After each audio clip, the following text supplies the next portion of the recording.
दानिश्वर उर्दू सराइकी शायर मियां शमशाद हुसैन सराई को तहसील सदर Pakistan peoples party cultural wing लिया का नोटिफिकेशन जारी। पीपल्स सेक्रेटरी नौशहरा हाउस लिया में मारूफ दानिश्वर उर्दू सराइकी शायर मियां शमशाद हुसैन सराई को बतौर तहसील सदर पीपल्स कल्चरल मुजतबा खां को उनका सेक्रेटरी जनरल का बाकायदा नोटिफिकेशन गुज़श्ता Malik Riaz Hussain Samtia coordinator to governor Punjab party अहदेदारान वर्कर ने भरपूर इजलास लिया और वाज़ेह रहे कि ये नोटिफिकेशन सईद अहमद महमूद ने जारी फरमाया, जिसके बाद मियां साहब को मुल्क के तूल और से सियासी समाजी अदबी लोगों ने मुबारकबाद दी है।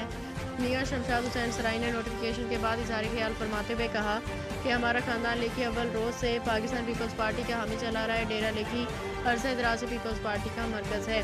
ज़िले अहदेदारान मुशावरे से ईद उल फितर के बाद लिया में कल्चरल शो कराया जाएगा, जो कि पीपल्स पार्टी कल्चरल जश्न बहारा म्यूज़िकल शो है।